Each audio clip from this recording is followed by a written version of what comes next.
Байгалийн дагалдах баялаг болох хуш модны самрын болцсон гүйцэтгэхээс өмнө зөвшөөрлгүй түүсэн иргэнийг 300 мянган төгрөгөөр торгож түүсэн самар техникийг хураан авдаг хуультай.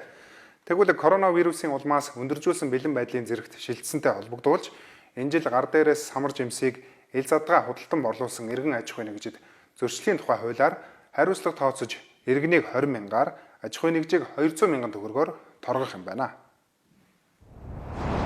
Энэ жилийн хувьд хаврын цэцэглэлт зуны ургалтын үеийн судалгаагаар Хинтээ аймаг Хангаанөрөөний орчмоор самар гарах төлөвтэй байсан байна. 8 дугаар сарын 1-ээс 10-ны хооронд аймаг сумууд самрын ургалтын талаарх мэдээлэлээ явуулдаг байна. Үүний дагуу зөвшөөрөл хүссэн аж ахуйн нэгжид 40% за иргэнд 25 кг самар түүх зөвшөөрлийг олгодог байна. Самрын үрийн жил нь 4-ээс 5 жилийн зайтай байдаг байна. 9 сарын 10-аас 10 оны гэж тийм ээ.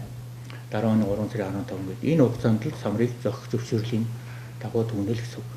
Жах зөвшөөрдөг гэдэг маань юу гэхээр байгаль хамгаалагч юм уу тэр ангитай нуулзаад би одоо таны орон нутгаас самар дүүх гэсэн ахуйн болон ахуйгаар дүүх юм уу үйлдвэрлэлд дүүх юм уу гэдгийг хүсэлтэд гаргаад ингэ дүүх юм шүү дээ. Түүнээс бусад үед нь түүж байгаа самар юм уу эхийн бичгүй түүж байгаа самар бол тэр гуйл самар явж байна гэсэн үг. Зөвшөөрөл авсан аж ахуйн нэгжүүд тухайн аймаг сумдаа самар авна гэсэн зар тарааж иргэдийг дайчлах, зориулалтын бус аргаар түүх, иргэд модыг түншүүрдэн цохиж самрыг унгаадаг. Энэ нь модны холтос унснаас давирхаан гоожин шим шүлтээ алдаж үхжилт явагдан дараагийн жилүүдэд ургац өгөх боломжгүй болгодог байна. Өмнө жил зөвшөөрлгүй самар дүүсэн 100 тонн самрыг хураан авсан байна.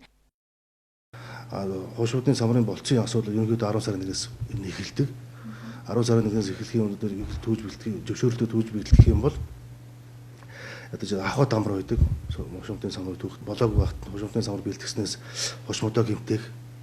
Хоёрдугаар одоо энэ давирхаалаг чанар нь алдагддаг байхад хүмүүс одоо гар дээр судалгаалт хийж зарснаар одоо янз бүрийн одоо халдвар төвчин таргах маш аюултай.